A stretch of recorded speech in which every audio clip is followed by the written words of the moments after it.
नमो अरिहन्ताणं नमो सिद्धाणं नमो आयर्याणं नमो उवज्जयाणं नमो लोये सव्वसाहूणम् एषो पञ्चनमुक्कारो सव्वपावपणासनो मङ्गलाणं च सव्वेसिं पठमं होयि मङ्गलम् मङ्गलं भगवान् वीरो मङ्गलं गौतमप्रभु मङ्गलं स्थूलिभद्राद्या जैनधर्मोऽस्तु मङ्गलम् अज्ञानतिमिरान्धानां ज्ञानाञ्जनशलाकया नेत्रमुन्मीलितं येन तस्मै श्री गुरवे नमः।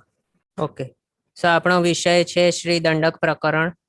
આની અંદર પરમ પૂજ્ય શ્રી ગજસાર મુનિવરે આપણને ચાર ગતિમાં ભમી રહેલા એવા જે જીવો છે તેઓના વિશે તેમનું વર્ગીકરણ કરીને આપ્યું છે 24 દંડકોની અંદર. અને આ 24 દંડકોને વિશે આપણે આ 24 દ્વારોની અંદર વિચારણા કરી રહ્યા છે, જેમાંથી આપણો સમુદ્ઘાત દ્વાર તે ચાલુ હતો. એની અંદર આપણે આગળ વધીએ તો સમુદ્ઘાતની અંદર આપણે શું જોયું છે કે આત્મા પોતાના પ્રયત્ન વડે આત્મ પ્રદેશો શરીરથી બહાર કાઢે અને પછી અમુક અમુક પ્રમાણના આવા આકારો ફોર્મ કરતો હોય છે, જેના દ્વારા કાર્મણ વર્ગણા છે તેનો ક્ષય કે નાશ કરતો હોય છે. અને તેના સામે કોઈક ઠેકાણે કોઈક સમુદ્ઘાતની અંદર નવી એવી વર્ગણા ગ્રહણ કરે અને કોઈકની અંદર ન પણ કરે. તે આપણે જોયું હતું. એમાં આપણે આ ટેબલ લાસ્ટ ટાઈમ જોયું હતું. આ આપણે બાયહાટ કરી લેવાનું છે. પછી દરેક દંડકો વિશે કેટલા સમુદ્ઘાત હોઈ શકે તે આપણે જોયું હતું. 3 સમુદ્ઘાત કોને હોઈ શકે. 7 દંડકોને વિશે 3 સમુદ્ઘાત વેદના કષાય મરણ. પછી 4 સમુદ્ઘાત નારકો અને વાયુકાયને વિશે વેદના કષાય મરણ અને વૈક્રિય. પછી 14 દંડકોને વિશે 5 સમુદ્ઘાત પોસિબલ છે, વેદના કષાય મરણ વૈક્રિય તૈજસ. આટલા એમાં દેવતાઓના બધા દંડક આવી ગયા અને ગર્ભ તિર્યંશનો એક દંડક. પછી મનુષ્ય છે ગર્ભ જ, તેના માટે બધા 7 સમુદ્ઘાતોની પોસિબિલિટી શાસ્ત્રકાર ભગવંતે આપણને બતાવ્યું છે. એ આપણે આ ટેબલની અંદર હમણાં જે બતાવ્યું બધું તે આ ટેબલમાં આપણે લખીને આમાં બતાવ્યું છે. આ આપણે ગાથા મુજબ બાયહાટ કરી લેવાનું છે. પછી આ તો આપણને ગાથામાં બતાવ્યું છે. આના સિવાય આપણે અલગ વિચારણા કરીએ એટલે દંડકોની હિસાબે નહીં પણ જીવના હિસાબે જો વિચારણા કરીએ તો તેના હિસાબે અહીંયા આપણે એક બીજો ટેબલ ફોર્મ કર્યું હતું. લાસ્ટ ટાઈમ બતાવ્યું હતું કે આજે આપણે આ લેવાના છીએ. તો હવે આની અંદર કઈ રીતે કોને કેટલા સમુદ્ઘાત હોઈ શકે તે અહીંયા આપણે લખ્યું છે. આ કોલમ છે એની અંદર પહેલા તો આ સિરિયલ નંબર છે. આ છે કયા જીવો, એટલે અહીંયા જીવનું નામ અથવા તો તે કયો પર્ટિક્યુલર જીવ છે તે લખ્યું છે. પછી અહીંયા કયા કયા સમુદ્ઘાતો તેને પોસિબલ છે તે કોલમ છે. અને આ ટોટલ કેટલા નંબરના સમુદ્ઘાતો આ જીવને વિશે પોસિબલ છે તે. હવે એમાં તો સૌથી પહેલા આપણે તે શું જોઈ શકીએ, કેટલા સમુદ્ઘાત.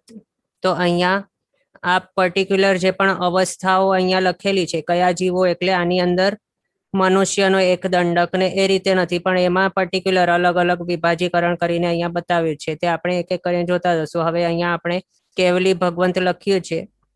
આમ તો કેવલી ભગવંત મનુષ્યના દંડકની અંદર સમાવિષ્ટ છે, પણ અહીંયા આપણે અલગથી બતાવ્યું છે. તે વિશેષતા રહેલી છે તેમના માટે. વિશેષતા કેવી છે તેમના વિશે, તો તેમના માટે માત્ર એક જ સમુદ્ઘાત પોસિબલ છે. કેવલીપણું એક વખત કોઈ આત્માને આવી જાય તો પછી તે ભલે મનુષ્યપણાના ભાવમાં છે તો પણ તે 7 સમુદ્ઘાતો નહીં કરે. પછી તેના માટે માત્ર એક જ સમુદ્ઘાત અહીંયા પોસિબલ રહી જાય છે. અને એ પણ કયું, તો કેવલી સમુદ્ઘાત.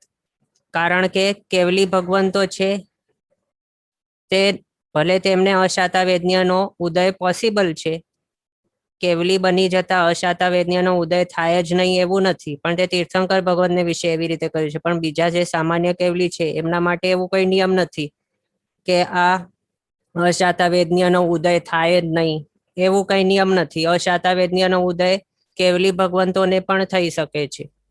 તો વેદના સમુદ્ઘાત તે ક્યારે થતું હતું આપણે જોયું હતું. વેદના સમુદ્ઘાત ત્યારે થતું હતું કે અશાતા વેદનીય કર્મના ઉદયના ટાઈમે જો આત્મા એવો વિવળ બની જાય, આકુળ વ્યાકુળ થઈ જાય, તો ત્યારે વેદના સમુદ્ઘાત કરતો હતો. પણ હવે કેવલી ભગવંત છે તે કેવા છે, ક્ષાયિક ભાવવાળા છે અને તેમની અંદર એકદમ શાયિક સમ્યક દૃષ્ટિપણું તો છે જ, પણ કેવલ જ્ઞાન પણ છે. એટલે તેમની દૃષ્ટિ એકદમ સ્વચ્છ અને નિર્મળ છે. એટલે તેમને એવી કઈ શરીર સાથે આત્માનું વ્યવહાર, તે માત્ર વ્યવહાર પણ જ છે, પણ તેમને દૃષ્ટિ એકદમ ક્લિયર હોવાના કારણે તે ખ્યાલ છે તેમને કે આ આત્મા અલગ છે, શરીર અલગ છે, એ બધું એકદમ ક્લિયર કટ ખ્યાલ છે. એટલે તેમને કઈ અશાતા વેદનીય કર્મનો ઉદય પણ જો થાય એમને, તો પણ તેઓ આકુળ વ્યાકુળ કઈ નહીં થાય. કેવલી ભગવંતો વિતરાગી અવસ્થાને પામેલા છે.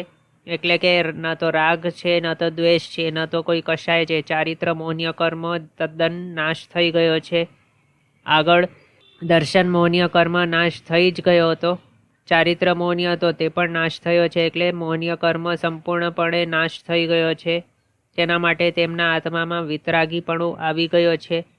ન તો રાગ છે, ન દ્વેષ છે, ન તો કોઈ વસ્તુ વ્યક્તિ કોઈના ઉપર પણ રાગ દ્વેષ છે નહીં.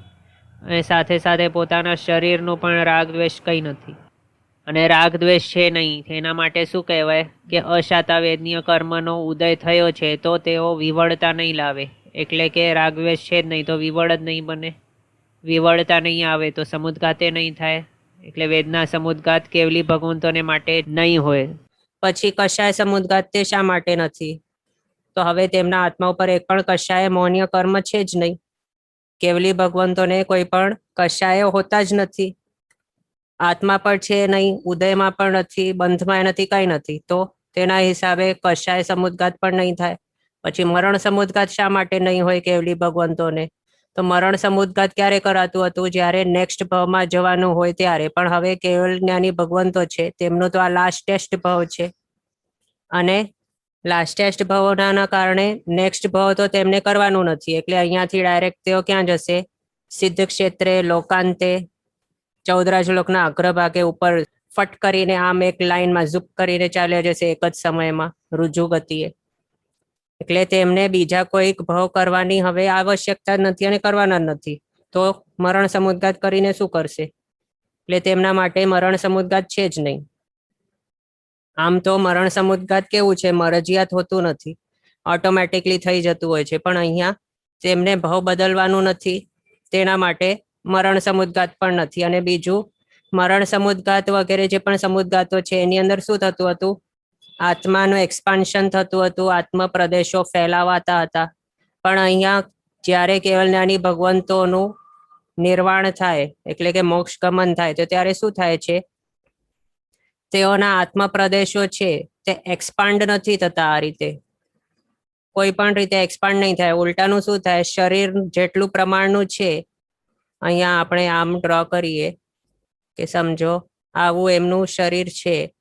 સારી રીતે નથી કરાયું, પણ તો સમજો કે આ કેવલ જ્ઞાની ભગવંત છે, અને જો સમજો કે આ એમનું શરીર છે, અને તેઓ તેમનું નિર્વાણ હમણાં થઈ રહ્યું છે, તો પછી સમુદ્ઘાતમાં શું કરાતું હતું? આત્મ પ્રદેશો ફેલાવાતા હતા.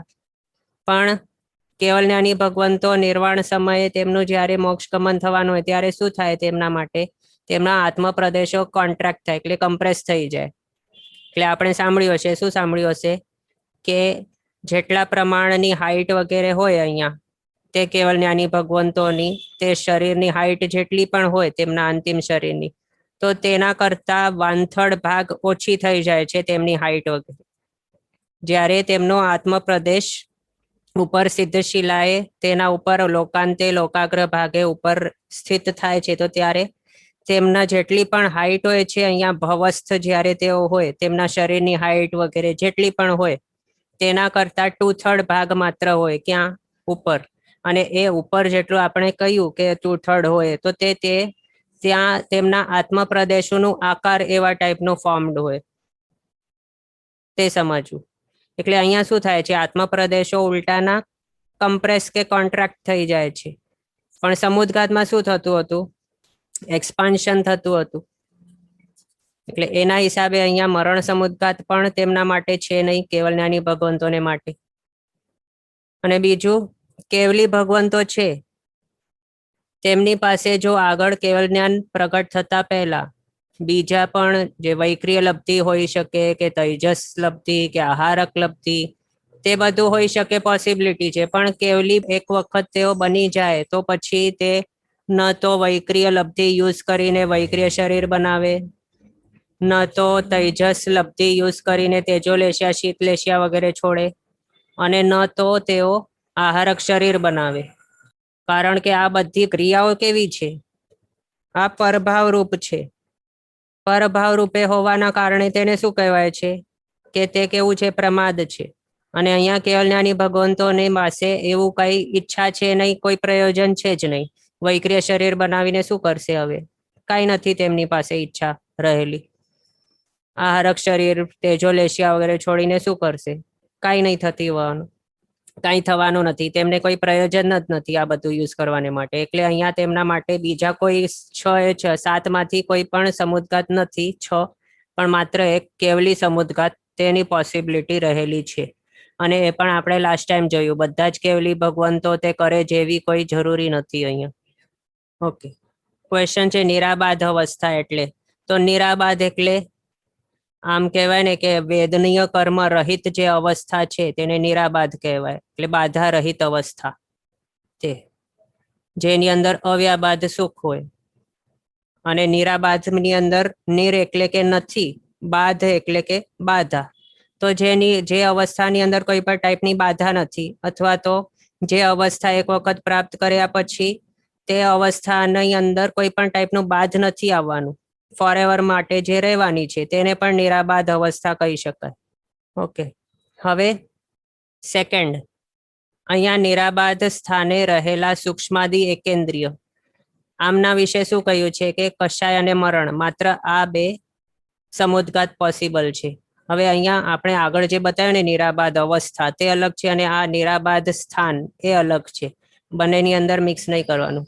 નિરાબાધ એટલે શું? નિરાબાધ સ્થાન ક્યાં હોય? તો 14 લોક છે, સમજો કે આ રીતે.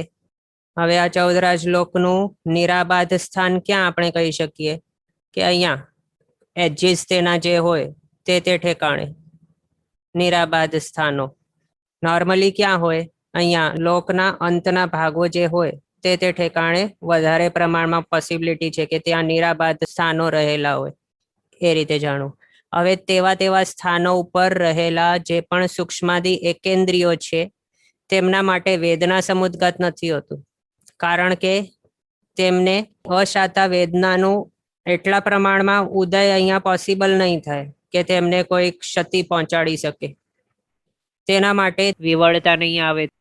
તેના માટે તેમનું વેદના સમુદ્ગાતની પોસિબિલિટી પણ અહીંયા નીકળી જાય છે. હવે આ પણ બધા જ એકેન્દ્રિયોને માટે નથી, તે સમજવું. માત્ર કોના માટે? માત્ર નિરાબાધ સ્થાને જે રહેલા હોય છે એવા સૂક્ષ્માદિ એકેન્દ્રિયોને માટે. તે માત્ર વેદના સમુદ્ગાત નીકળી ગયું, પણ કષાય અને મરણ સમુદ્ગાત એ બંનેની પોસિબિલિટી તો હજી છે, એટલે તેમના માટે 2 સમુદ્ગાત કહ્યા. પછી અપર્યાપ્ત અવસ્થાની અંદર બધા જ જીવોને 24 જે પણ દંડકો છે બધા જ માટે જ્યારે તેઓ અપર્યાપ્ત અવસ્થાની અંદર હોય છે ત્યારે, અપર્યાપ્ત અવસ્થા ક્યારે હોય? ઉત્પત્તિના સ્ટાર્ટિંગમાં, એટલે કે ઉત્પત્તિ થાય ત્યારે પછી અપર્યાપ્ત હોય અંતર્મુહૂર્તને માટે જીવ છે. એટલે બીજા વર્ડમાં એ કહી શકાય કે તે પોતાની સ્વયોગ્ય પર્યાપ્તિઓ કમ્પ્લીટ ન કરે ત્યાર સુધી તેને અપર્યાપ્તો કહેવાય. એ જાણવું. હવે એ અપર્યાપ્ત અવસ્થાની અંદર જે પણ જીવો છે, ભલે તે એકેન્દ્રિય, બેન્દ્રિય, તેન્દ્રિય, ચોરેન્દ્રિય, પંચેન્દ્રિય કોઈ પણ હોય, બધાને માટે 3 સમુદ્ગાતો અહીંયા બતાવ્યા છે, તેની પોસિબિલિટી વેદના, કષાય, મરણ. પછી બીજું લબ્ધિવંત વાયુકાય સિવાયના એકેન્દ્રિયો, આ જે આપણે અહીંયા બતાવ્યું એની અંદર કોણ કોણ આવી ગયા? લબ્ધિવંત વાયુ સિવાયના એકેન્દ્રિયમાં કોણ આવ્યા? તો પૃથ્વીકાય બધા આવી ગયા, અપકાય આવી ગયા, તેવુકાય આવી ગયા, વાયુકાય. હવે વાયુકાયની અંદર કોણ લેવાના? તો લબ્ધિ રહિત એવા વાયુકાય લેવાના, તે અને વનસ્પતિકાય. આટલા છે જે એકેન્દ્રિયો, તેમના માટે કયું? આ 3 સમુદ્ગાત. પછી 2 ઇન્દ્રિય, તેન્દ્રિય, ચોરેન્દ્રિય, એટલે આ 3 વિકલેન્દ્રિય આવી ગયા, તેમના માટે 3 સમુદ્ગાત આપણે આગળ જોયું. પછી સમૂર્છિમ મનુષ્ય અને સમૂર્છિમ તિર્યંચ પંચેન્દ્રિય, આ બંનેના માટે પણ 3 સમુદ્ગાત. પછી યુગલિકો, યુગલિક મનુષ્ય હોય કે યુગલિક તિર્યંચ હોય, બંનેના માટે 3 સમુદ્ગાત. પછી લબ્ધિ રહિત એવા, હવે અહીંયા આપને થશે કે મનુષ્યનો દંડક છે એના માટે તો કયું છે કે વૈક્રિય તૈજસ આહારક કેવલી સમુદ્ઘાત. મનુષ્યના દંડકને વિશે આપણે જોયું, સાથે સાત સમુદ્ઘાતો પોસિબલ છે. તો હવે યુગલિકોને માટે શા માટે માત્ર 3? તો તે માટે સમજવું કે યુગલિકો છે તેમના માટે 5મા વગેરે જે ગુણસ્થાનકો છે તે પોસિબલ છે નહીં, અને 6ઠ્ઠો ગુણસ્થાનક જ્યારે પ્રાપ્ત કરે ત્યારે પછી આહારક લબ્ધિનો વપરાશ થઈ શકે, અને તેની તે લબ્ધિનો પ્રાપ્તિ ક્યારે થાય? 7મે ગુણસ્થાનકે પહોંચે ત્યારે થાય એ. અને બીજું વૈક્રિય જે લબ્ધિ છે તે તેમના માટે છે જ નહીં ભાવ સ્વભાવે. તૈજસ એટલે કે તેજોલેશિયા, શીતલેશિયા તે પણ તેમના માટે છે નહીં. આહારક લબ્ધિ તો આપણે જોયું, આહારક લબ્ધિ છે તે યુઝ કરીને આહારક સમુદ્ઘાત કરીને આહારક શરીર કોણ બનાવી શકે? તો માત્ર સાધુ ભગવંતોએ 14 પૂર્વધર હોય એમના માટેના કન્ડિશન્સ આપણે જોઈ લીધા હતા. તો તેવા કન્ડિશન્સ અહીંયા યુગલિકોને માટે પોસિબલ છે નહીં, એટલે યુગલિકોને માટે અહીંયા માત્ર 3 સમુદ્ઘાતો સમજવા. પછી લબ્ધિ રહિત એવા મનુષ્ય અને લબ્ધિ રહિત એવા તિર્યંચ પંચેન્દ્રિય, આ તો સમજી શકીએ એવું જ છે. એમના માટે માત્ર 3 સમુદ્ઘાતો, કારણ કે બાકીના જે 4 સમુદ્ઘાત છે વૈક્રિય તૈજસ આહારક અને કેવલી, એમાંથી વૈક્રિય તૈજસ આહારક એક તો લબ્ધિથી રિલેટેડ છે, અહીંયા લખ્યું કે લબ્ધિ રહિત તે, અને કેવલી સમુદ્ઘાત આ કેવલી ભગવંત નથી. અહીંયા જે મનુષ્ય લખ્યું છે તે નોન કેવલી સમજવું, અને તિર્યંચોને માટે તો કેવલીપણું પોસિબલ જ નથી, એટલે તેમના માટે પણ શું માત્ર 3 સમુદ્ઘાતો. ઓકે, પછી નેક્સ્ટ આવે છે નારકીઓ, લબ્ધિવંત વાયુકાય અને લબ્ધિવંત છદ્મસ્થ મનુષ્ય. તો એમના માટે કેટલું છે? નારકીઓનો દંડક આપણે જોયું, એમના માટે કેવું છે? તે તો કેવા છે? વૈક્રિય શરીર વાળા છે, તેમની પાસે વૈક્રિય લબ્ધિ હોય છે. તેના માટે તેમને બતાવ્યું કે વૈક્રિય સમુદ્ઘાત પોસિબલ છે તેમના માટે. અને આગળના જે 3 છે તે તો સામાન્યથી બધા જીવો છે, અહીંયા આગળના 2 છોડીને. આ બધાને માટે સ્ટાર્ટિંગના 3 છે, વેદના કષાય મરણ, એ તો બધા માટે કોમન જ છે. પાછળનું છે તેની અંદર વધઘટ થાય છે. ઓકે, તો તે હિસાબે નારકી છે, તો નારકીને માટે બતાવ્યું તે આપણે જોયું વૈક્રિય સમુદ્ઘાત, અને આ 3 કોમન છે તે.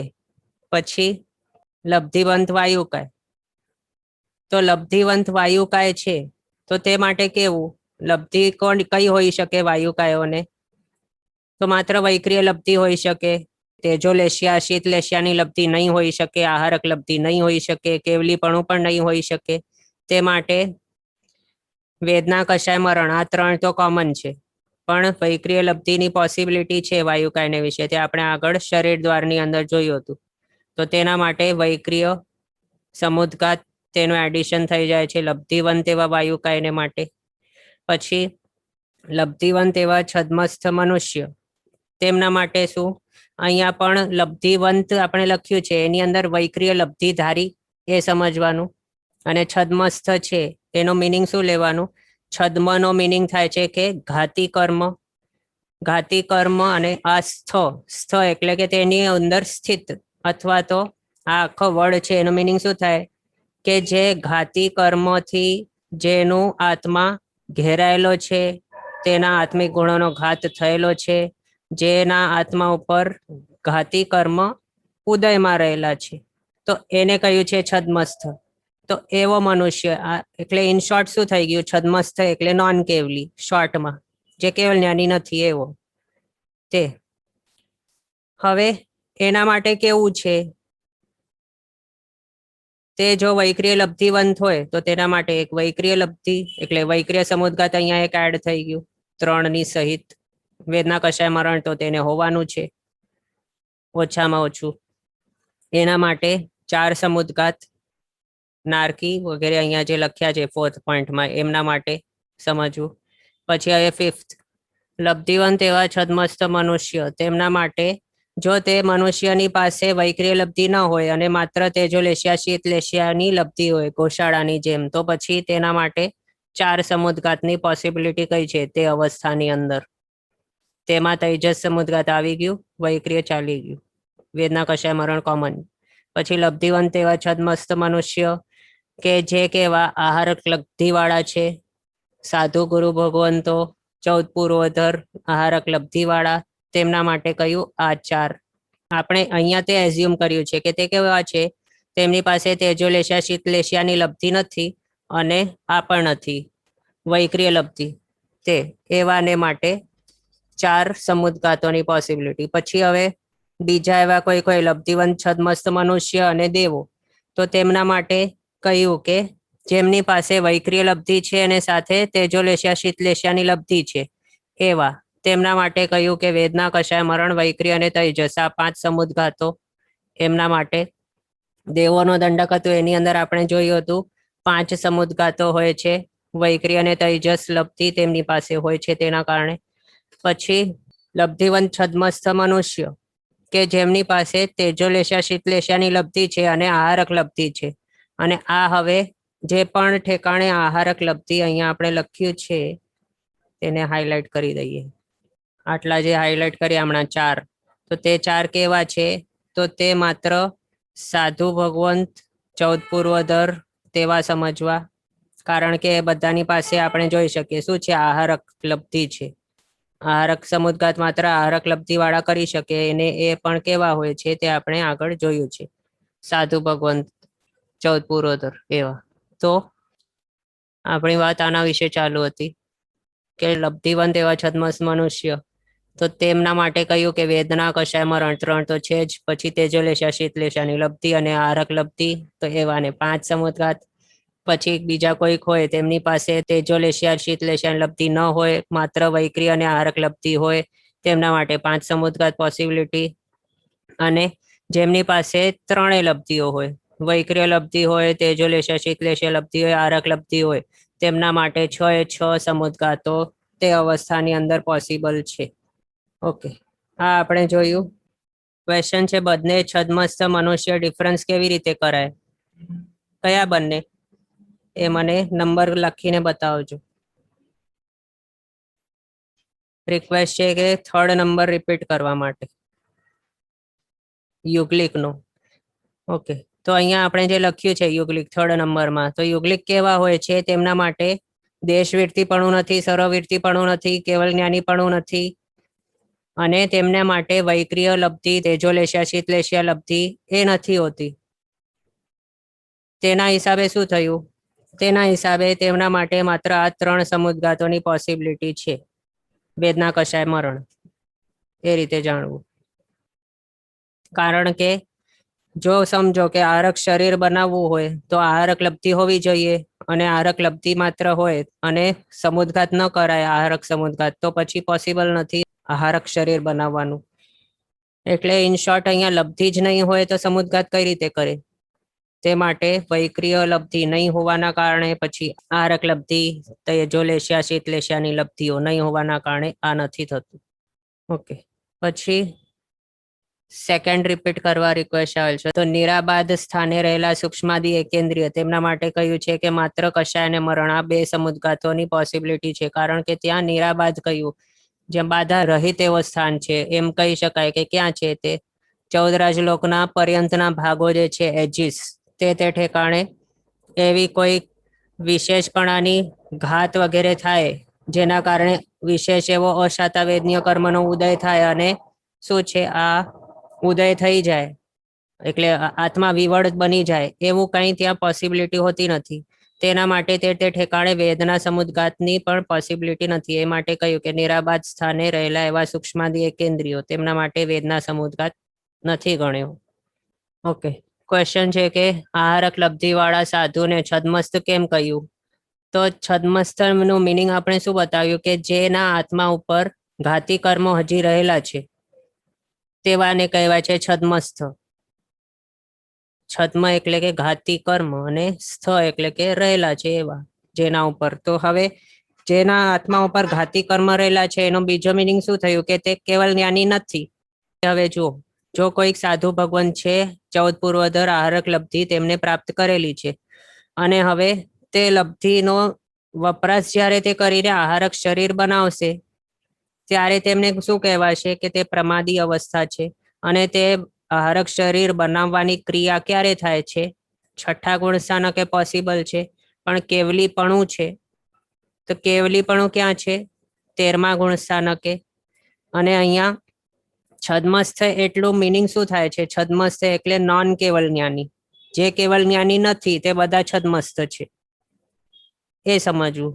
અને જો હવે આરક લબ્ધિવંત એવા ગુરુ ભગવંત છે, તેમને કેવલ જ્ઞાન પ્રગટ પણ થઈ જાય તો પછી હવે તે પ્રગટ્યા પાછળ પણ ભલે તેમની પાસે આરક લબ્ધિ રહેલો હોય તો પણ તેઓ તેનો વપરાશ નથી કરવાના, આહારક શરીર બનાવવાના જ નથી કેવલ જ્ઞાન પ્રાપ્ત થઈ જાય તેના પછી. એના માટે આ બતાવ્યું છે. આ આપણે બતાવ્યું ને કેવલની, એટલે એ આહારક શરીર બતાવ્યું આહારક લબ્ધિને વિશે. એ જ રીતે સેમ વૈક્રિય લબ્ધિ પણ જો હોય સાધુ ભગવંતની પાસે કેવલ જ્ઞાન પૂર્વે, વૈક્રિય લબ્ધિ હોય, તેજોલેશા શીતલેશાની લબ્ધિઓ હોય, તો પણ પછી તે એક વખત કેવલ જ્ઞાન પ્રાપ્ત કરી લે તો તે લબ્ધિઓનો વપરાશ કરીને વૈક્રિય શરીર નહીં બનાવે, આહારક શરીર નહીં બનાવે, તેજોલેશિયા નહીં મૂકે, શીતલેશિયા નહીં મૂકે. અને તે નહીં કરશે તો સમુદ્ઘાત પણ કઈ રીતે થાય? તેના માટે માત્ર અહીંયા આ બતાવ્યું. ओके, क्वेश्चन है कि आहारक शरीर बनाना प्रमाद कैसे हुआ? क्योंकि वो क्वेश्चन पूछने के लिए बनाते हैं. તો તે પણ શું છે? આત્માની હવે જો પ્રમાદનું આપણે જે ડેફિનેશન લઈએ છીએ ને, તો તે કેવું લેવું જોઈએ? આત્માની સ્વાભાવિક અવસ્થા છે અથવા તો આત્માના ગુણો છે તેની અંદર માત્ર રમણતા કરવું, તેને સ્વભાવ દશા કહી. પણ તેના વિપરીત એવા જે પૂતગલો છે, પૂતગલોની સાથે તે પ્રમાણના યોગોની પ્રવૃત્તિ જો કરવામાં આવે, પૂતગલોની સાથે કોઈક એવા વ્યવહારો કરવામાં આવે તો પછી તેને શું કહેવાય? અહીંયા નવું શરીર બનાવવાની જે ક્રિયા છે તેની અંદર શું કરાય છે? વાતાવરણમાંથી પૂતગલો ગ્રહણ કરાય છે આહારક શરીરના કે વૈક્રિય શરીરના જે પણ બનાવે તે, અને તેનું શરીર બનાવાય છે અને પછી ત્યાં મોકલાવાય છે. તો આ બધી પ્રક્રિયા જે છે તેને પ્રમાદ જ કહી છે. ભલે ક્વેશ્ચન કેવા પણ પૂછવાય તો પણ. ક્વેશ્ચન છે તો કેવલી ભગવાન કેવલી સમુદ્ઘાતમાં શું કરે છે? કારણ કર્મ તો નથી. તો કેવલી ભગવંત કર્મોથી રહિત નથી બની ગયા હજી. કેવલી ભગવંત કેટલા કર્મોથી રહિત છે? તો માત્ર 4 ઘાતી કર્મોથી રહિત છે. અઘાતી કર્મો તો રહેલા છે ને, આયુષ્ય છે એટલે જ જીવતા છે હજી સુધી. નામ કર્મ છે એટલે જ તેમનું શરીર દેખાય છે આપણને, તેની આકૃતિ પણ છે. ગોત્ર કર્મ છે, પછી વેદનીય કર્મ પણ છે, શાતા હોય કે અશાતાનો ઉદય જે પણ. એટલે 4 અઘાતી કર્મો તો તેમના આત્મા ઉપર રહેલા જ છે, અને જો તે નહીં હોય તો ક્યારના સિદ્ધ બની ગયા હોય. કેવલી ભગવંતો જે વિચરતા મળે છે એ બધા કેવા છે? 4 ઘાતી કર્મોથી મુક્ત છે માત્ર, પણ અઘાતી કર્મો તો તેમના માટે 4 રહેલા હોય છે. અને તે કેવલી સમુદ્ઘાતની અંદર અહીંયા ક્વેશ્ચન છે કે તે શું કરે છે? તો હવે શોર્ટમાં આપણે પાછું તે કરી દઈએ કે શું કરે છે તેઓ. જેમનું આયુષ્ય કર્મ છે તે બાકીના અઘાતી કર્મોથી ઓછું હોય, એટલે કે નામ કર્મ, વેદની અને ગોત્ર કર્મ તે આયુષ્ય કર્મથી વધારે હોય, તો પછી બધાને સમતલ અથવા તો સમાન કરવાને માટે કેવલી સમુદ્ઘાત કરાતું હોય છે. એ રીતે સમજવું. ઓકે, એક ક્વેશ્ચન આવેલો હતું, બંને છદ્મસ્થ મનુષ્ય ડિફરન્સ કઈ રીતે કરાય? 5th અને 6th અહીંયા આના વિશે ક્વેશ્ચન છે. 5th અને હા તો 5મું છે અને 6ઠું અહીંયા બધું છે ને, અહીંયાથી કરીને 4th થી કરીને 10th સુધી બધા કેવા છે? લબ્ધિવંત એવા છદ્મસ્થ મનુષ્યો છે અહીંયા. પણ હવે એમની પાસે કઈ લબ્ધિ રહેલી છે એના ઉપર ડિપેન્ડન્ટ છે. અહીંયા આપણે સ્પષ્ટપણે એ નથી લખ્યું કે વૈક્રિય લબ્ધિવાળા કે તેજોલેશિયા લબ્ધિવાળા, શીતલેશિયા લબ્ધિવાળા, આહારક લબ્ધિવાળા. એ આપણે આ ટેબલ જ્યારે જોશું એના ઉપરથી આપણને સમજવાનું છે કે શું અહીંયા 5માની અંદર આપણે લબ્ધિવંત એવા છદ્મસ્થ મનુષ્ય લખ્યા જેમને તૈજસ સમુદ્ઘાત છે હોઈ શકે છે, તો તે કેવા લેવાના? તેજોલેશિયા શીતલેશિયા લબ્ધિવાળા. 6ઠ્ઠામાં લખ્યું લબ્ધિવંત છદ્મસ્થ મનુષ્યો, તો તે કેવા લેવાના? અહીંયા આહારક સમુદ્ઘાત લખ્યું છે તેના માટે આપણે બતાવ્યું પણ આહારક લબ્ધિવાળા. પછી એ જ રીતે અહીંયા જે પણ લખ્યા છે ને, તો તે પ્રમાણે આ 7th છે તે કેવા લેવાના? લબ્ધિવંત છદ્મસ્થ મનુષ્યો કે જેમની પાસે વૈક્રિય લબ્ધિ હોય અને તેજોલેશિયા શીતલેશિયાની લબ્ધિ હોય એવા લેવાના. એ રીતે બધા માટે સમજવું. ઓકે, હવે આગળ આ શું થયું? જીવોનો વિષય સમુદ્ઘાત થયો, એટલે કે જીવ સમુદ્ઘાત થયો. ગાથાની અંદર આપણે શું જોયું હતું? દુ સમુક્કાયા જોયું હતું. આપણે ગાથા બતાવીને યાદ કરાવું, 1 મિનિટ. અહીંયા જો આપણને શું દેખાય છે? ત્રીજી ગાથામાં લેસિન્દિય દુ સમુક્કાયા, એમાં દુ સમુક્કાયા છે. એનો મિનિંગ શું છે? 2 સમુદ્ઘાત, એ બતાવ્યું છે. પણ આ 2 જે સમુદ્ઘાત છે તો તે બંને જીવોને માટે નહીં લેવાનું. 24 દંડકોને માટે 2 સમુદ્ઘાતો એ રીતે નથી લેવાનું. પણ શું લેવાનું? આ દુ સમુદ્ઘાયાનો મિનિંગ તો સમુદ્ઘાત છે, પર્ટિક્યુલર જે વસ્તુ સમુદ્ઘાત, તે 2 પ્રકારના હોઈ શકે, તે અહીંયા લેવાનું. એમાંથી એક છે તે શું છે? જીવ સમુદ્ઘાત, અને બીજો છે તે અજીવ સમુદ્ઘાત છે. તેમાંથી આપણે જીવ સમુદ્ઘાત જોયો હમણાં સુધી. હવે અજીવ સમુદ્ઘાત જોઈશું. એની અંદર શું થાય છે, કોનું થાય છે એવું. તો હવે આની અંદર આપણે જોઈ શકીએ કે શું છે. કેવલી સમુદ્ઘાત જેવું જ લાગે છે આ ફોટો. કેવલી સમુદ્ઘાતમાં પણ કેવું હતું? 8 સમય પર્યંત તે ચાલતું હતો અને એની અંદર આવા ટાઈપના આકારો ફોર્મ થતા હતા. તો અજીવ સમુદ્ઘાતને માટે પણ આવું જ સેમ બતાવ્યું છે કે કેવું છે. પહેલા સમય, પહેલા તો જ હવે જો આ કેવું, તો અચિત્ત મહાસ્કંધ તેને કહેવાય છે. જે પણ કોઈક એક સ્કંધ હોય છે જે અનંતા એવા પૂતગલના પ્રદેશોથી યુક્ત હોય છે. અનંત પ્રદેશી સ્કંદ તેને કહેવાય છે. તો એવા જે છે જેની અંદર અનંતા પ્રદેશો હોય છે તેમને અચિત્ત મહાસ્કંધ કહેવાય છે. તો એવા આખા 14 લોકની અંદર ઘણા બધા છે આવા સ્કંધો કે જે કેવું કરે છે, ઓટોમેટિકલી કોઈ તેને પ્રેરિત કરતો નથી, ઓટોમેટિકલી થઈ જાય છે. અને આ અજીવો છે તે તેને પોતાનું મન નથી કે તેને મન થાય કે હા હું હવે આવા ટાઈપનો સમુદ્ઘાત કરીને બેસું પાછું. એટલે આને મન પણ થતો નથી, જીવ જ નથી, અજીવ છે, અચિત મહાસ્કંદ જે છે તે. પણ હવે તેના વિશે અહીંયા આ પ્રમાણેનું થાય છે. તે શા માટે બતાવ્યું?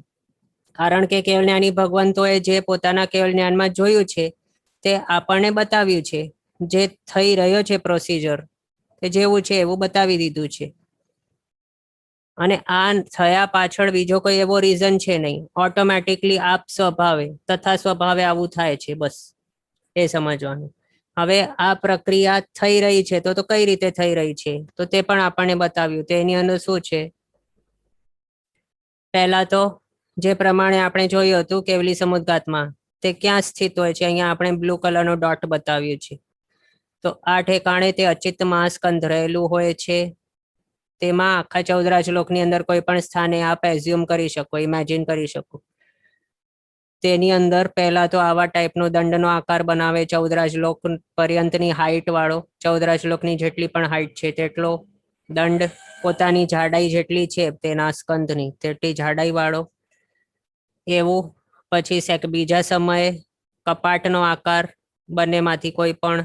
પછી ત્રીજા સમયે રવૈયાનો કે મંથાનનો આકાર. ચોથા સમય આખા 14 લોકમાં તેના પૂતગલના જે પ્રદેશો છે, પરમાણુ, તે ફેલાઈ જાય. પછી પાછો અહીંયા સંકોચવાનું ચાલુ થાય છે. 4 આંતરાઓ હતા તેમાંથી પાછું ખેંચાઈ જાય છે, રવૈયાનો આકાર બચે છે. પછી છઠ્ઠા સમયે એક કપાટ સંકોચાઈ જાય, માત્ર બીજો કપાટ છે તે બાકી રહે. 7મા સમયે એક જે કપાટ બાકી રહ્યો હતો તે સંકોચાઈને માત્ર દંડ બાકી રહે. 8મા સમયે પાછો તેનું જે સ્વરૂપ હતો તેની અંદર બધા જ આ રીતે પોતાના પ્રદેશો પાછા સંકોચાઈ જાય. એ રીતે જાણવું. એટલે જેવું સ્ટાર્ટિંગમાં હતો તેવું જ સેમ સ્વરૂપ અહીંયા છેલ્લે તેનું થઈ જાય છે. અને આ જે પ્રવૃત્તિ છે તે કોઈકના કહ્યા મુજબ, કોઈના આદેશથી કે કોઈના મનથી કે કોઈના રિમોટ કંટ્રોલથી તે ચાલતું નથી, ઓટોમેટિકલી થતી હોય છે, તથા સ્વભાવે જ છે આવું. જેને આ પ્રમાણે આપણને શાસ્ત્રકાર ભગવંતોએ બતાવ્યું છે. અને આમનું આપણને થશે કે આની જાડાઈ કેટલી હશે જે દંડ બનાવે છે તેની. તો એના માટે એનું જે મૂળ સ્વરૂપ છે તે કેવું કહ્યું છે? ઓરિજિનલ તેનું રૂપ તે અંગુલના અસંખ્યાતમાં ભાગ પ્રમાણ હોય છે. તે એટલે આપણને તે દેખાય પણ નહીં એવું હોય છે. તેનું મૂળ સ્વરૂપ છે તે. તો તેનું મૂળ સ્વરૂપ જ આવું છે. તો તેના આખા જે પ્રદેશો છે અનંતા, તે આખા 14 લોકની અંદર જ્યારે ફેલાઈ જશે, છૂટા થઈ જશે, તો પછી આપણને તે કઈ રીતે દેખાવાનું? એટલે આપણને તે દેખાવાનું નથી, પણ આ રીતની પ્રક્રિયા ચાલુ છે, જે આપણને કેવલ જ્ઞાની ભગવંતો છે તેઓને આપણને આ રીતે બતાવ્યું છે. બીજું, 14 લોક પ્રમાણ એટલું મોટું પ્રમાણમાં આખા 14 લોકને ભરી દેવામાં સક્ષમ હોવાના કારણે, અને બીજું એ રીતેની પ્રવૃત્તિ કરતો હોવાના કારણે તેને શું કહ્યું છે? અચિત્ત મહાસ્કંધ કહ્યું છે. એ રીતે જાણવું. બીજું શું કહ્યું છે? કે આવા અચિત્ત મહાસ્કંધો છે તે 14 લોકની અંદર અનંતા છે. અચિત્ત મહાસ્કંધો. ઓકે. ક્વેશ્ચન છે, કપાટ મીન્સ કબડ? નહીં, કબાટ અલગ છે અને કપાટ અલગ છે. કપાટ એટલે આવું, અહીંયા આપણે ડ્રો કરીને બતાવ્યું છે ને એ પ્રમાણે. આ દંડ છે તે સર્ક્યુલર એવું દેખાય ઉપરથી. કપાટ છે તે કેવું છે? આ જે દંડ છે તે એટલા જ પ્રમાણની જાડાઈ છે, પણ કોઈક બે દિશાની અંદર આ રીતે માત્ર તેના ફેલાવો કરે છે. તે આને કપાટ કહેવાય છે. એટલે આમ કહીએ તો એક ટાઈપનું દરવાજા જેવું. દરવાજો કેવો હોય? રેક્ટેન્ગ્યુલર હોય, થોડુંક જાડું છે. ડિઝાઇનર નહીં લેવાનું અહીંયા, માત્ર એવું, એ રીતે સમજી શકાય. અને બીજું, રેક્ટેંગલ, અહીંયા સેમ રેક્ટેંગલ શા માટે આપણે કહ્યું? ઉપરથી જોઈએ તો રેક્ટેંગલ જેવું આપણને લાગે, પણ સામેથી જોઈએ તો 14 લોકનું કેવું આકાર છે? આવું, એવા ટાઈપનું આપણને દેખાય. દેખાય એટલે આપણે તો જોઈ શકવાના નથી, પણ તે જે કરે તો તેના જે પ્રદેશો છે તે આ રીતે ગોઠવાય. સામેથી જોઈએ તો 2 ડાયમેન્શનલ 14 લોકનું કેવું હોય? ચપટો, તેવો આકાર, તેને કહેવાય છે કપાટ. આ રીતે જાણવું. અને બીજું, આ રીતે એક કપાટ બનાવ્યું અને બીજો કપાટ તેનાથી બીજી ડિરેક્શનમાં આ રીતે બનાવે, તો તે આ જે બની ગયું છે આવા ટાઈપનો આકાર, કે આવો ટાઈપનો આકાર, તે શું છે? રવૈયો કે મંથાન. ક્વેશ્ચન છે, ધીસ શેપ ઇઝ કોલ્ડ વૈશાખી સંસ્થાન. તો વૈશાખી સંસ્થાન આ છે 14 લોકનું 3 ડાયમેન્શનલ જે છે આખું, તેને વૈશાખી સંસ્થાન કહેવાય છે. સંસ્થાન એટલે કે આકાર. અને તે કેવું હોય છે? કે કોઈક એક મનુષ્યના આકાર જેવી એક ડોલ હોય અથવા તો પૂતળું છે, કે જે કેવું હોય છે? પોતાના 2 પગ ફેલાવીને ઊભો છે અને પોતાના 2 હાથ કમર ઉપર રાખીને ઊભો છે. અને હવે તે પૂતળીને અહીંયા ઉપર કોઈક એક દોરડું બાંધી દે અને પછી તેને રોટેટ કરે. આ રીતે ગોલ ગોલ રોટેટ કરવામાં આવે તો પછી તે પૂતળું દ્વારા કેવું આકાર ફોર્મ થાય? આખો ગોલ. ઉપરથી જોઈએ તો ગોલ દેખાય, સામેથી જોઈએ તો આવું આકાર દેખાય. તો એને કહ્યું છે વૈશાખી સંસ્થાન. એવું છે આપણો 14 લોક. ઓકે. હવે ક્વેશ્ચન છે, તો શું હમણાં પણ કોઈને કોઈ કરતું હોય આ સમુદ્રઘાત? તો હજી સમુદ્રઘાત હમણાં પણ થતા હોય એવી પોસિબિલિટી રહેલી છે, પણ આપણને તેનો ખ્યાલ નહીં આવે. બીજું છે, અજીવ મીન્સ ધર્માસ્તિકા એક્સેટ્રા કે પૂતગલ. તો અજીવની અંદર અહીંયા શું લેવાનું? માત્ર પૂતગલ લેવાનું. આપણે શું બતાવ્યું? તે પૂતગલ સ્કંધ છે, અનંત પ્રદેશી એવા પૂતગલ સ્કંધો. પણ ધર્માસ્તિકાય, અધર્માસ્તિકાય, આકાશાસ્તિકાય, કાળ, આ જે છે તે પણ અજીવ છે, પણ તેઓનું અહીંયા કઈ સમુદ્રઘાત નથી થતો. માત્ર પૂતગલ છે, પૂતગલ આસ્તિકાય, તેના દ્વારા જ આ સમુદ્રઘાત થઈ શકે છે. અને એ પણ આપણે બતાવ્યું કેવું છે. તેને અચિત્ત મહાસ્કંધો હોય છે, જે તેનું આ રીતે થઈ શકતું હોય છે. ક્વેશ્ચન છે, ઈચ પ્રદેશ expands in size or multiplies in number. તો તે પ્રદેશની સાઇઝ કે આ મલ્ટિપ્લિકેશન નથી થતું, તે જેટલા નંબરના હતા એટલા જ પ્રમાણના રહે છે. પણ શું થાય છે? જે એકદમ ગીચ એવા ડેન્સલી પેક્ડ હતા, આ રીતે ઘન ઘોડા સ્વરૂપે અથવા તો ઘન સ્વરૂપે જે હતું, અત્યંત ડેન્સલી પેક્ડ, તે એક્સપાન્ડ થાય છે. એટલે તેની ડેન્સિટી ઓછી થાય છે. તેના જે આપસમાં જે બોન્ડ હતો તે થોડું લૂઝ થઈ જાય છે અથવા તો ઢીલા થાય છે. આપણે કોટન જોયું હશે, કોટનની આપણે એટલે કાપવું જે રૂ છે તે રૂ એમ જ પડ્યું હોય, આપણે મેડિકલ રૂ એટલે કે મેડિકલ કોટન લઈએ જો, તો તે કેવું હોય, થોડુંક આમ ચપટું હોય થોડુંક, એટલે કે થોડુંક પેક સારી રીતે કરેલું હોય ડેન્સલી. પણ તે જ કોટનને આપણે આમ ખેંચીને તેને છૂટો કરી શકીએ તો પછી કેટલું મોટું આપણે તેને ફેલાવી શકીએ. અને બીજું તે જ કોટન છે એને હજી આપણને જો વાટ બનાવવી હોય દીવડાની, તો પછી તેને આપણે બંને હાથની અંદર લઈને આ રીતે ઘસવામાં આવે તો હજી તે ડેન્સલી પેક થઈ જાય. તો અહીંયા જે પણ આ અચિત મહાસ્કંદ છે તે અત્યંત ડેન્સલી પેક્ડ હોવાનું જાણવું, કે જે પછી આખા 14 શ્લોકની અંદર તેના જે પ્રદેશો છે પૂતગલના તે આ રીતે ફેલાવી નાખે અને પાછું સ્વરૂપ જે હતું ઓરિજિનલ તેની અંદર પાછું આવી જાય છે. એટલે તે મેન અહીંયા ક્વેશ્ચન શું હતું કે પ્રદેશો મલ્ટીપ્લાય થાય છે કે એક્સપાન્ડ થાય છે પ્રદેશ? તો અહીંયા એક્સપાન્ડ નથી થતા અને ન તો મલ્ટીપ્લાય થાય છે, પણ છૂટા થાય છે. છૂટા પણ નહીં કહી શકીએ, તેમનું જે બોન્ડ છે તે થોડું લૂઝ થાય છે, એટલે દૂર દૂર માત્ર થોડા ચાલ્યા જાય છે. એકદમ છૂટા થઈ જાય છે એ રીતે આપણે કહી દઈએ તો પછી ભેગા થવા માટે પ્રોબ્લેમ થઈ જાય, બીજે કોઈ ઠેકાણે તે ઘુમાઈ જાય, લોસ્ટ થઈ જાય. ક્વેશ્ચન છે અજીવ કેવી રીતે સમુદ્ઘાત કરી શકે? તો તે આપણે આગળ બતાવ્યું કે શું છે, તેમની પાસે મન નથી, કોઈ તેને કંટ્રોલ કરતો નથી, તથા સ્વભાવે ઓટોમેટિકલી થતું હોય છે, જે કેવલ જ્ઞાની ભગવંતોએ પોતાના કેવલ જ્ઞાનના પ્રકાશમાં જોયું છે અને આપણને આ રીતે થઈ રહ્યું છે તેની જાણ કરી છે. ઓકે, ક્વેશ્ચન છે જીવ અજીવ સમુદ્ઘાત ક્યારે ટકરાય? તો ટકરાય એ રીતે આપણે નહીં કહી શકીએ, પણ શું છે, જીવ સમુદ્ઘાત જ્યારે થાય છે એમાં પણ અહીંયા આપણે જો લઈએ તો કેવલી સમુદ્ઘાતનું એક્ઝામ્પલ લઈએ. એક તરફ કેવલી સમુદ્ઘાત થઈ રહ્યું છે અને બીજી તરફ અજીવ સમુદ્ઘાત થઈ રહ્યું છે પૂતગલ દ્વારા. તો હવે એ બંને આ રીતે ફેલાઈ રહ્યા હોય તો ત્યારે બંને આમ આખા 14 શ્લોકની અંદર ફેલાઈ તો શકે, પણ તેમને ટકરાવવાનું વારો નહીં આવે. તે શા માટે? બંને કેવા છે? સૂક્ષ્મ છે. જે આત્મા છે, આત્મા તો પોતે અરૂપી છે, પણ એની સાથે જોડાયેલા એવા જે કાર્મણ શરીર છે, તૈજસ શરીર છે, તે બંને કેવા છે? સૂક્ષ્મ છે. એટલે તેના હિસાબે બીજો જે અચિત મહાસ્કંદના પ્રદેશો ફેલાઈ રહ્યા છે, આ બંને ટકરાય નહીં અને બંનેને એવી કોઈ બાધા પહોંચાડાય નહીં.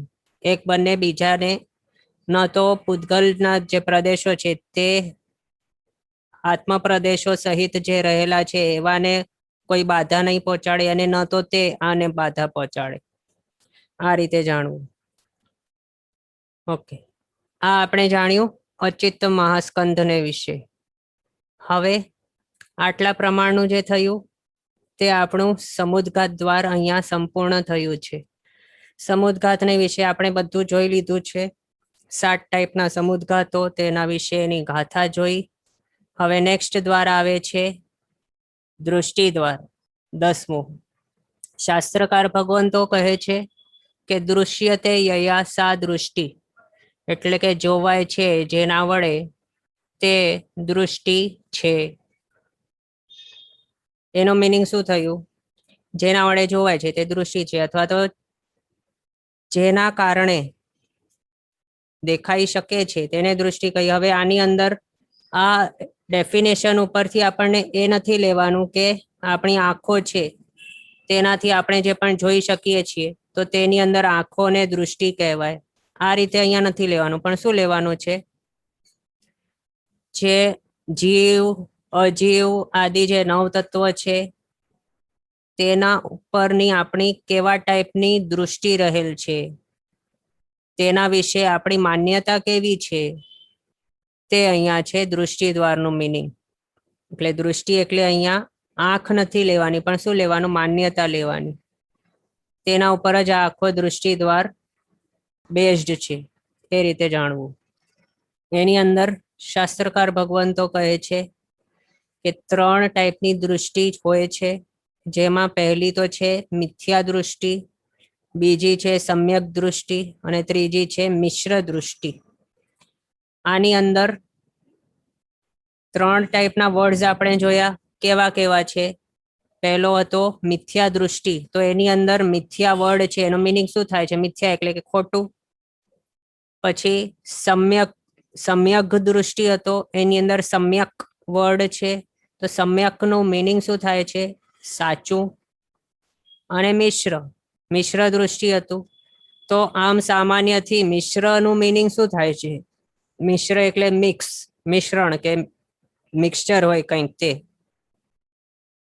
તો અહીંયા મિશ્ર દૃષ્ટિનો મિનિંગ તે નથી લેવાનું, પણ તે શા માટે આપણે હમણાં કહીશું.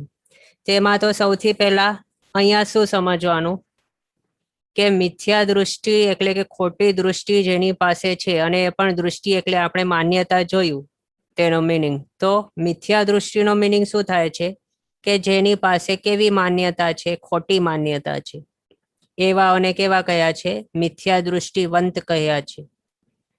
અને તે ખોટી માન્યતા કેવી લેવાની? કે જે જેવું હોય તેને તેવું જ માનવું, તેને તેવું જ તે જ રીતે એક્સેપ્ટ કરવું, તેનાથી વિપરીત બીજા કોઈ રીતે એક્સેપ્ટ નહીં કરવું. તેને કહેવાય સાચી દૃષ્ટિ છે કે સાચી માન્યતા છે, કે તેનું જે પોઈન્ટ ઓફ વ્યૂ કે નજરિયો છે તે સાચું છે. એ ત્યારે કહેવાય જ્યારે આપણે જે જેવું છે તેને તે જ રીતે માનીએ અને એક્સેપ્ટ કરીએ ત્યારે. પણ હવે એનાથી વિપરીત, તેનાથી ઉલટો જ કરીએ, એટલે કે સમજો કે કોઈક ગ્લાસને ગ્લાસ નહીં કહે પણ ટેબલ કહે, તો પછી તેને શું કહેવાય? જે જેવું છે તેને તે જ રીતે માનતો નથી. અહીંયા આ તો આપણે માત્ર શું કહ્યું, એક સાદું એક્ઝામ્પલ છે, નોર્મલ. આ રીતે તો કોઈ કરતો નથી, પણ કોણ કરી શકે છે એ રીતે? જે આવા ટાઈપના હોય, મદિરા પાન કરીને જે ફરી રહ્યા હોય, જેનું માથું ભ્રમિત થઈ ગયું હોય મદિરા પાનના કારણે, તે લોકો શું કરે? વિવેકહીન બની જાય છે. જે જેવું હોય છે તેને તેવું તેઓ માની શકતા નથી. તેમની દૃષ્ટિ કે માન્યતા તે વિપરીત બની ગયેલી હોય છે. સારાને સારું માનતા નથી. પત્નીને માતા માને, માતાને સ્ત્રી માને. આ રીતે તેઓની વિવેક દૃષ્ટિ પણ નહીં હોય, વિવેક બુદ્ધિ પણ નહીં હોય. અને આમના માટે તો આપણે ઘણી વખત તે પણ સાંભળ્યું છે કે કેવું, તો તે ગટરની અંદર પડી ગયેલા હોય તો પણ તેમને તે ગટરની જે દુર્ગંધી, પછી એવી જે સ્પર્શમાં પણ એવી કોઈકને જોવા ગમે નહીં. કોઈક વિવેક દૃષ્ટિ વાળો હોય તેને જોવા ગમે નહીં, તેની પાસે ઉભો રહેવા પણ નહીં ગમે. તો આવા જે બિચારા છે મદિરાપાન કરેલા, તેમને તો તે ગટર પણ સારી લાગતી હોય. તો અહીંયા જે સારું નથી એને જે સારું માને છે તેને કેવું કહેવાયું? મિથ્યા દૃષ્ટિ કહેવાયું, જે ભ્રમિત થઈ ગયો છે. તો હવે આ એક્ઝામ્પલની અંદર મદિરા છે તેને મોહનીય કર્મ લેવું, અને જે માણસ છે તેને આત્મા લેવું. જે મોહનીય કર્મના આવરણથી, તેના કારણે જે આત્માનું સમ્યક દૃષ્ટિપણું, જે આત્માનું ઘાત કરાયેલું છે, તે આત્માને વિશે શું સમજવાનું? કે તે છે કેવું? તો મિથ્યા દૃષ્ટિ છે, ભ્રમિત થઈ ગયો છે, ભટકાઈ ગયો છે એ. ઓકે, અહીંયા ક્વેશ્ચન છે કે પ્લીઝ એક્સપ્લેન અગેન કે મોક્ષમાં વાંથડ પાર્ટ મીનિંગ આત્મા એ સાઈઝ નો જાય. હા, તો હવે જુઓ, જેવી પણ આકૃતિ હોય આત્માની, સમજો કે તે કૌશક ધ્યાનની અંદર ઉભા હતા કોઈક મહાત્મા, અને તે સ્થાને કૌશક ધ્યાનની અંદર ઉભા રહે છે તે તેમનું ત્યાં નિર્વાણ થયું, એટલે કે મોક્ષ ગમન થયું. તો પછી તેમના જે પ્રમાણની આટલી હાઈટ વગેરે હતી, તો તેનાથી 2/3 હાઈટ બચી જશે. તેમની જાડાઈ છે શરીરની, તે પણ 2/3 થઈ જશે. એટલે 1/3 માઇનસ થઈ જશે. આમનું જે પણ શરીર હતું અહીંયા છેલ્લામાં છેલ્લું, તેમાંથી 2/3 રહી જશે. અને 2/3 રહેશે એનો મિનિંગ શું થાય છે? એટલે તે શરીરના જે પૂતગલો છે તે ઓછા વધારે નથી થતા. પૂતગલ તો અહીંયા જ રહે છે, પણ શું જાય છે ઉપર? માત્ર આત્મા જાય છે. તો તે આપણને આમ કોઈ પૂછે કે ત્યાં ઉપર આત્મા ગયો, તો ઉપર રહેલો આત્મા સિદ્ધપણામાં, તો તેનો આકાર કેવું હોય? શું તે એવા દડા જેવું બની જાય, કે પછી આવું જ હોય, કે રેક્ટેન્ગ્યુલર હોય, ટ્રાયેન્ગ્યુલર હોય, કેવું હોય? તો તેના માટે શું બતાવ્યું કે આત્મ પ્રદેશોની ગોઠવણી કઈ રીતે થઈ જાય છે ત્યાં. તો અહીંયા જે પણ આકારે જે પણ અવસ્થાની અંદર તેઓ રહેલા હતા, અંતિમ અવસ્થા તેમના જે પ્રમાણેની હતી તેમાંથી 1/3 માઇનસ કરી દેવામાં આવે તો કેટલું બચે? 2/3 બચે. તો એ જ પ્રમાણે 2/3 પ્રમાણની જેટલી પણ હોય તેમની આકાર, સાઈઝ વગેરે, તો તેવા આકારે તેમના આત્મ પ્રદેશો ઉપર ગોઠવાયેલા હોય અને તે પછી ફોરએવર માટે એ જ રીતે હોય. ત્યાં પછી કોઈ પણ જાતના ચેન્જીસ નહીં થાય. સિદ્ધ ક્ષેત્રે જે એક વખત પહોંચી જાય તેમના આત્મ પ્રદેશો એ જ રીતે ફોરએવર હોય. ક્વેશ્ચન છે કે વાય અજીવ સમુદ્ગાત એન્ડ કેવલી સમુદ્ગાત don't come in each others way. તો તે આપણે બતાવ્યું કે તે બંને કેવા હોય છે. કેવલી સમુદ્ગાતની અંદર આત્મા જાય છે તો આત્મા તો અરૂપી છે એટલે એનો મિનિંગ નથી. હોય કે નહીં હોય, કોઈને તેના દ્વારા ઘાત તો થવાનું નથી ક્યારે પણ. આત્મા અરૂપી છે, અસ્પર્શી છે, તેના માટે પણ તેની સાથે કાર્મણ તેજસ શરીર જાય છે ભેગું ભેગું, તેજસ કાર્મણ વર્ગણા પણ જાય છે ભેગી, પણ તેના સૂક્ષ્મપણાના કારણે કોઈને બાધા પહોંચતી નથી તેના કારણે. અને બીજું આપણે તે પણ જોયું હશે કે શું હોય છે, કેટલીક કીડીઓ મરી જતી હોય તો પછી તેનો આત્મા ક્યાં જાય છે આપણને તે દેખાતું જ નથી. અને જો તે કોઈકને બાધા પહોંચાડતું હોય તેના દ્વારા, તો કીડીની અંદર પણ કાર્મણ તેજસ શરીર તો હતું, તો તેનું મરણ થયું તો પછી સમજો કે કોઈક એક ઠેકાણે જતું હોય તેનો આત્મા અને તે તેજસ કાર્મણ શરીરના કારણે બાધા પહોંચાડાતી હોય જો, તો પછી ત્યાં કાચની સ્લાઇડિંગ જો બંધ હોય તો તે તૂટી જવી જોઈએ, અથવા તો તેનો આત્મા છે તે પાછું ત્યાંથી રિબાઉન્ડ થઈને અહીંયા જ કીડીની અંદર આવી જવું જોઈએ, પણ આવું કંઈ થતું નથી. એટલે જે પણ છે આખા વર્લ્ડમાં હમણાં આપણને જે દેખાય છે ને કાચ વગેરે, તે બધું કે પર્વતો હોય કે ડેન્સ એવા લોઢો હોય કે ટાઇટેનિયમ કે જે પણ ટંગસ્ટન એવા ડેન્સલી પેક્ડ કંઈ પણ મેટલ કંઈ પણ લઈ લો, તો તે કોઈ પણ આ કાર્મણ શરીર કે તેજસ શરીરને બાધા પહોંચાડી શકતા નથી. તો હવે એવા ડેન્સલી પેક્ડ જે છે તે પણ બાધા પહોંચાડી નહીં શકે. તો પછી આ અચિત મહાસ્કંદ છે, તો તે અચિત મહાસ્કંદ તે કેવું છે? અંગુલના અસંખ્યાતમાં ભાગ પ્રમાણ નાનું છે, તો તે કઈ રીતે આમને બાધા પહોંચાડી શકે? તેની અંદર તો એવા ડેન્સલી પેક્ડ હતા અહીંયા, પણ કેટલા પ્રમાણમાં તેઓ સમાયેલા હતા? માત્ર અંગુલના અસંખ્યાતમાં ભાગ પ્રમાણની અંદર જ હતા બધા એક જ સાથે, અને તેઓનું એક્સપાન્શન થયું હતું 14 શ્લોકની અંદર. એટલે એ પણ કેવા હોય છે? સૂક્ષ્મ હોય છે. તેના કારણે ન તો તેના હિસાબે, ન તો તેના દ્વારા તેજસ કાર્મણ શરીરને હાનિ પહોંચે કે બાધા પહોંચે, ન તો તેજસ કાર્મણ શરીર દ્વારા તે અચિત મહાસ્કંદના જે પણ પ્રદેશો ફેલાઈ રહ્યા છે એને બાધા પહોંચે. ઓકે, આજનો ટાઈમ આપણો અહીંયા થયો છે. આગળના પદાર્થો આપણે નેક્સ્ટ ક્લાસમાં જોઈશું અવસરે. જીનાજ્ઞા વિરુદ્ધ કંઈ પણ બોલાયો તો મિચ્છામિ દુક્કડમ. સર્વમંગલ માંગલ્યમ સર્વ કલ્યાણ કારણમ પ્રધાનમ સર્વ ધર્માણમ જૈનમ જય અતિશાસનમ. પ્રણામ. બધા સાતામાં રહેજો, જીનાજ્ઞા પૂરકનું જીવન જીવજો.